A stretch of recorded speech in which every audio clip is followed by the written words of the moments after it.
Hey, Fanboy Nation. This is your pal Daffy Duck, and you're watching. We're watching You're watching Fanboy. Fanboy, A fanboy, etc. Fanboy Nation. God, I assume Tom. This morning, I am speaking with documentarian Nick Broomfield about his latest documentary and returning to these stories of Biggie and Tupac in The Last Man Standing. Nick, how are you today? Great. Very nice to meet you. Well, pleasure's mine. Let's get on with it right away. Okay. People are going to be interested in trying to figure out why a British man, not from the United States, wasn't the primary demographic for this type of genre of music, is so enthralled by this subject matter, especially in losing two of the biggest artists of the 1990s. Well, I for those who don't know, I made an original film about 20 years ago called Biggie and Tupac, which was probably the first major film, I think, done on those murders. I was an enormous Tupac fan, actually, and loved Biggie's music too, and became very, very involved in the story, and also very involved with Detective Russell Poole, who had the theory that LAPD police officers were involved in the hit on Biggie Smalls. He gave me the entire murder book. And for those who don't know what a murder book is, it's like all the documents relating to a particular murder, photographs, witness testimonies, the whole caboodle, which I studied and became very convinced that Russell Poole was correct. And in the intervening years, the Biggie Smalls' mother brought a big lawsuit against the LAPD, and the LAPD constantly withheld information for which they were actually fined $1 million, and then set up their own inquiry to try and come up with another explanation, and did various other things like forbidding Phil Carson, the lead FBI investigator, who also felt the LAPD were involved, from participating in the lawsuit against the LAPD. So, it's just been one thing after another that has pointed to the LAPD's, corruption. And a lot more people are talking now than were in 2000, particularly since Suge Knight's gone to prison. And for people that don't know, Detective Poole passed away in 2015 from a brain aneurysm while still working on this case, because it's still an open investigation that's been ongoing for a quarter of a century. Yeah, Russell Poole very much dedicated his life to it. He was humiliated by the LAPD, sort of drummed out of the department for kind of letting down the LAPD. But he was a policeman, who believed in the truth, actually believed in the LAPD. His father had been an LAPD police officer too, but he was humiliated. And for people who knew Russell Poole, it was very upsetting. I've heard multiple conspiracy theories involved in all of this, that, Suge and Puffy were involved in wanting to get rid of Biggie and Tupac because it just got too heated, and it was going to cause even more problems between the East and West Coast, whether just for the rappers or the music industry or everything else. I've heard multiple rumors that, each one, they were working together on this. And now there's the discussion that Suge put the hit out on Biggie, and then now the LAPD is also responsible for fulfilling it.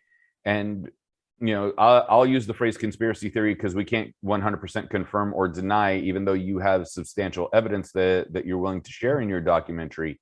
What are some of those other rumors that you've heard that either made you scratch your head and go, how'd they come up with this? Or no, it fits the narrative that we're coming through with Last Man Standing? Well, I think, when you've got the lead investigator from the FBI and Russell Poole was the lead investigator for the LAPD, both coming up with exactly the same conclusion, which was they always said all along that Suge Knight had commissioned the hit. He commissioned it while he was in prison, but he did commission the hit, they both believed, on Biggie Smalls. So that that narrative hasn't changed. I think the LAPD have come up with other theories themselves, such as this gang person, Poochie, did the hit on Russell Poole, which is on Biggie Smalls, which is, completely unfounded and, doesn't hold water at all. So I don't think the main theory has actually changed. I think the main theory has always been that Rafael Perez, David Mack, and Harry Billups were basically the three people who most involved in the hit. They were all, experienced police officers, long history of corruption. So there's also an isolated incident. David Mack did a bank robbery for which he spent 10 years in prison. Rafael Perez was up to his neck in the Rampart scandal. He stole, $2 million worth of cocaine from the holding room, LAPD holding room, was very involved in gang-related activities. So I think it's more than plausible. I think their theory. And now let's take it one step further. Is there fear for your own personal safety with all of this? Because the police departments are a brotherhood, brothers in blue, brothers in the badge, things of that sort. And if exposing corruption, whether, fictionalized or legitimate, comes to pass, isn't there something in you inherently that sits there and goes, maybe I should back off because I don't want to be next? Well, I think, as a journalist, you kind of take a pact, which is, you're going to follow your beliefs through to the end. Otherwise, you wouldn't get anywhere. And as an English person, I obviously travel in and out of the country quite a lot. And so I'm not like a sitting duck in the same house for, the last. But I remember actually my assistant who was working with me on the original film got so frightened that she would change her route to the office every day and wanted to work from home and stuff. So, it just depends what your makeup is. I think you're more likely to get killed doing other things in this particular story.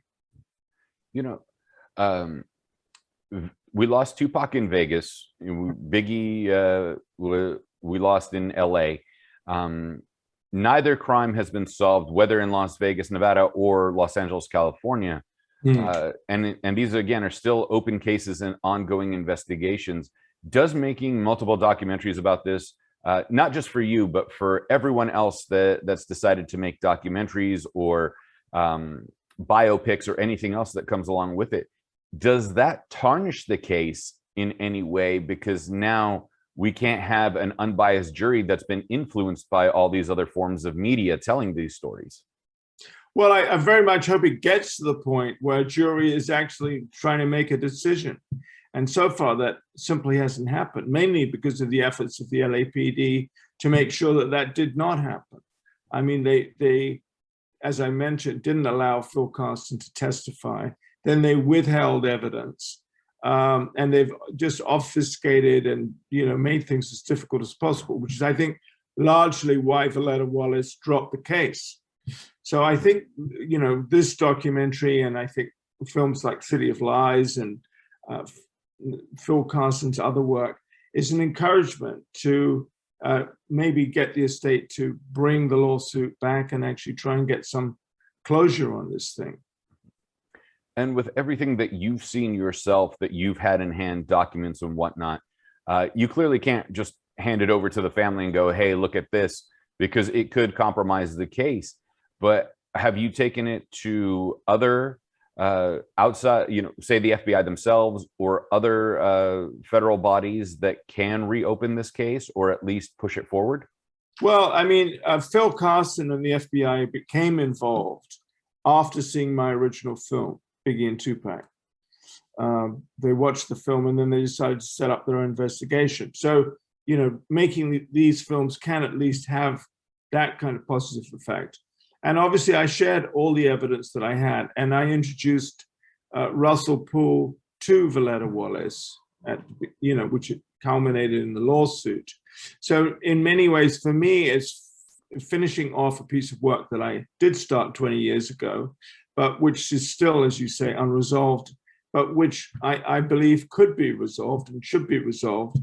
And I would, very much think that the LAPD would want to be seen as a institution that had somehow cleaned its books and was coming clean for once, and would put it behind them and say, yeah, okay, but we've changed, we're different, we've learned our lessons, you have to live in hope. You have to live in hope. Well, the cynic in me is what looks at things a certain way as well. But I think you have to believe that the truth will out in the end. With everything that's gone on, not only with this case, but so much more. Why do you think people are more willing to speak now? I mean, Harvey Weinstein had his situation for 30 plus years. Cosby, 50 years. Finally exposing pedophile elites with Jeffrey Epstein, 30 plus years. Suge now sentenced to 28 years. And again, this all started 30 years ago with the rise of death row. Is it because enough time has passed that people are more than willing, or is there higher ups that are willing to push it through that say, all right, now it's the time? I think it's a different political climate, partly. I mean, I think things like Black Lives Matter and the whole Me Too has created a political climate where people don't want to be seen to be hiding evidence. So probably people will pursue things because they don't want their own careers to suffer from deliberately sitting on evidence, which is being the traditional way of dealing with these kind of cases. So I think the whole, this is very much to do with Black Lives Matter. And I think that whole movement will encourage people in official positions to take a bolder stand, because otherwise their own careers might be compromised. Is there also an ideology where it says, well, these people promoted this lifestyle, this gangster rap lifestyle, this gangster lifestyle, so it's just collateral damage at this point, who cares? Well, I mean, you can argue that, but both Biggie and Tupac were wordsmiths. They were poets and they were brilliant. And they were singing about a particular lifestyle, which in a way was glorified, and probably which a white middle-class audience were the ones that were most invested into it. But they became victims to it. And, largely because of this completely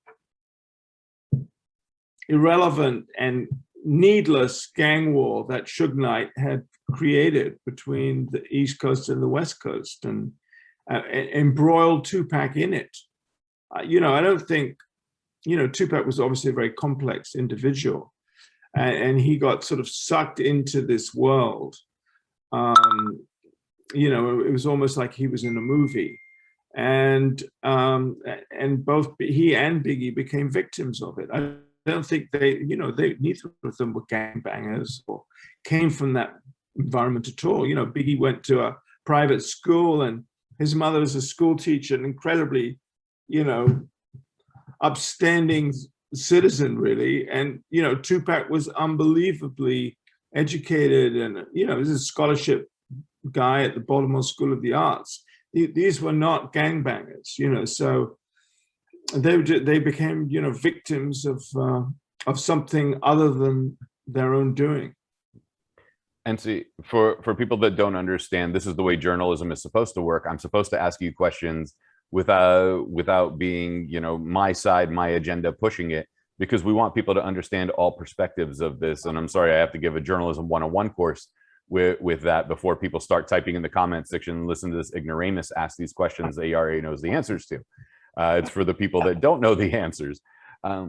When you make a documentary like this, and not only 2002 Biggie and Tupac, and now here we are, Last Man Standing, revisiting it 20 years later, is there a disconnect, or are you able to have more clarity or hindsight separating yourself with 2 decades worth of information that either has come to light or you're not as entrenched as you were 20 years ago? Because we were only 5 years removed at the time. Yeah. I mean, I think this is a different film. I was always fascinated by death row and the way death row operated, and the gang, I guess the gang members who ran death row and how it worked. And in this film, I actually talked to them, people who haven't talked before and people who were very much imbued in that whole gang culture and had grown up with Suge Knight. I mean, Suge Knight himself, of course, was not a gangbanger when he grew up either. He was, he came from a very upstanding family himself, mother and father, upstanding citizens, went off to Las Vegas University, was a star, a football player, but he always felt he missed out on the gang activities that he could see from his bedroom window. And he created this whole gang culture at Death Row Records. And I was fascinated by that. And so for me, it was a big difference making this film because I actually got to speak to these guys, many of whom, they're great guys. And, many of them have been through an incredible story themselves. People like, Mob James, whose own brother got killed in the violence and who kind of learned an amazing amount, changed his whole position, I think, on life, and is now kind of helping people. So that was kind of what I enjoyed most, rather than just rewarming the whole case again. I don't want to give too much away from the documentary because I want everyone to see Last Man Standing. Because it's available now. Let's touch upon this real quick. What do you think is the incessant desire or intrigue with the underworld, whether it's mob culture, whether it's gangster culture, whether it's spy culture? I mean, if we go back so far as Ian Fleming with the James Bond series, I know he was British military, but he ended up being in the office and not in the field when he wrote the James Bond franchise. And so it seems that we have this intrigue with either being a super spy, being part of the mafia, or being part of gang culture. And I don't understand why that would be so inherently ingrained in us, that not necessarily just wanting to learning about it, but being engulfed in it. Well, I think, it's all to do with stories, storytelling. And I guess gang culture and Secret Service and all the rest of it, they have that thriller aspect to them. And, as much as I like to think of myself as a great intellectual, when I get on a plane, I just want to watch thrillers and gangster films and action films, So because they're entertaining and they take, you see people doing things that you wish probably you could do and survive their falls and all the rest of it. So it's sort of fantasy land too. But also I think it's very much, representative of this strange world that we do live in. Its outer reaches, the incredible corruption that, which exists on a very high level between various countries, and all those strange assassinations you never really fully understand because they've been done by murky security forces. And this exists. I mean, it's not made up. And I think in the same way that we're obsessed with who killed JFK, because it would tell us so much about this country and, was this done by the FBI or, who? I think the murders of Biggie and Tupac have exactly the same significance, which is these are iconic people who were kind of the victims of something that controlled them rather than them controlling it. And it's very relevant to know, I think, in this day and age, is it possible that a police force could have taken part in that kind of assassination, and how did they get away with it? It's still as relevant today because it tells us so much about those institutions. And we don't want to believe that our police force can behave in this way. But if you look at, the way the police force behaved, particularly in the southern states in this country, half of the police force were in the Ku Klux Klan, and that's how they operated, and that's how the Klan got away with it. And I that's why we need to know really what happened with these two amazing artists who were basically taken out, and nothing has really been done to bring those perpetrators to justice. Right. And now, real quick, with the first documentary came out only roughly 5 years after we lost both of them. And now, as we continue to move forward, we're a quarter of a century removed from all of this. Has there been anything that you've learned personally through your research in making these two documentaries that either enhanced the second one or made you recant stories from the first one?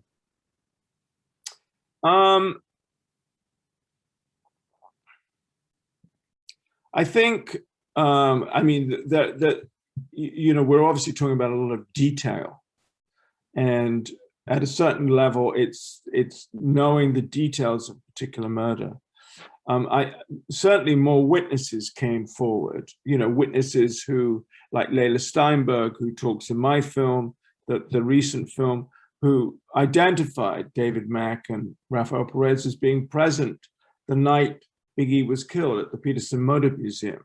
Now, that has always been denied by the LAPD, that they were present. And Phil Carson, the FBI agent, also came forward and said that when he was originally shown the murder book from that night, there were pictures of Rafael Perez and David Mack at the Peterson Motor Museum, pictures that were later removed from the murder book. So, again, withholding of evidence. So, the things like that have come up, then, there was new information from Xavier Hermosillo, who was a judge on the Fair Rights Tribunal working for the LAPD, who was so outraged by the behavior of some of the detectives who were threatening witnesses that if they came forward and pointed the finger at Rafael Perez and David Mack, that they would be killed in the prison, And they actually went and visited, these two detectives went and visited two different witnesses in prison to basically intimidate them. Two detectives who were later brought, their disciplinary charges were brought against them. So there's just more and more, I guess, evidence like that, which I guess very strongly shows that the LAPD very much had a hand in it. They've been trying to dissuade people from coming forward with new evidence and so on. I mean, there's just more. I mean, I could probably go on and on in more and more detail, but I became more convinced rather than less. I think Russell Poole was incorrect in his original assertions that Suge Knight was in any way involved in the murder of Tupac. I don't believe that at all. But I think his assertions to do with the killing of Biggie Smalls, which was actually what was his brief to look into, was correct. And at some point, federal has to trump local investigation. But if the assessment that you're making with the documentary is correct, in that local law enforcement is suppressing information that's hindering the federal investigation, whether it's the FBI's LA office or worse, going all the way to DC to get this done.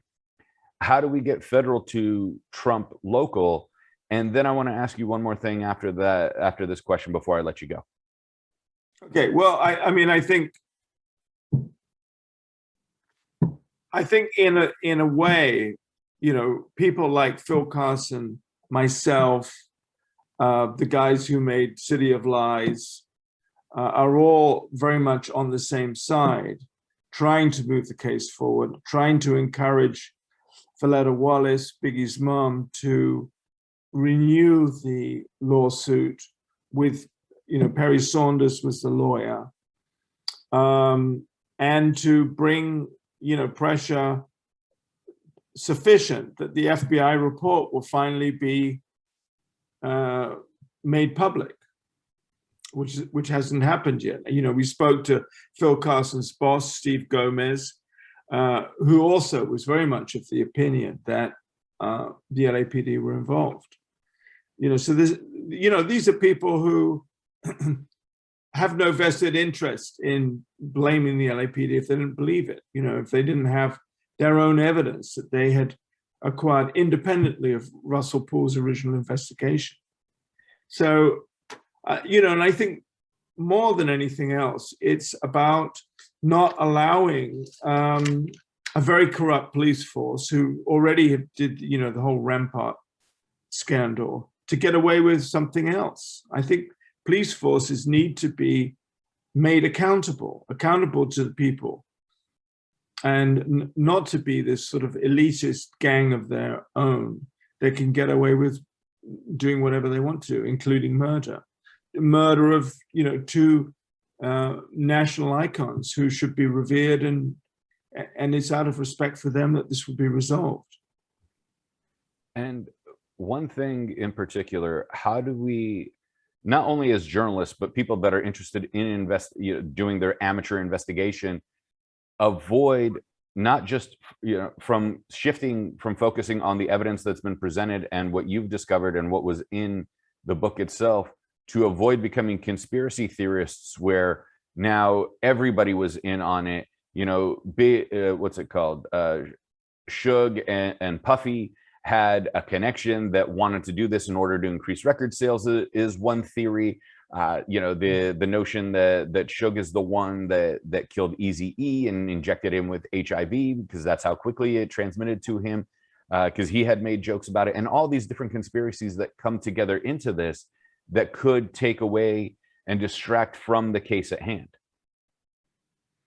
Well, I think when you have somebody who was as power hungry as Suge Knight, who was unable to sort of back down, even when he had everything going for him. At one point he had he had Snoop, he had Tupac, he had Dr. Dre, he was making millions and millions, but he was so in love with this gangster image that he just couldn't back down, and he created this whole, everybody could have been raking in the money, but he created this whole war. And I think out of fear and everything else, the East Coast were forced into dealing with the Crips to get protection. I think it was, a kind of needless thing that happened.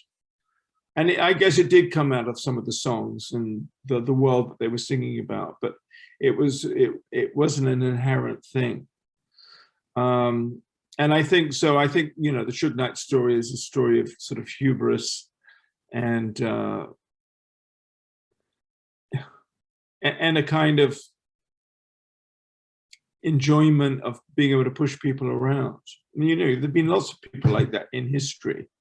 And they always make great stories because they just carry on and on and on, and until they do themselves in, which is, I guess, what happened with Suge Knight.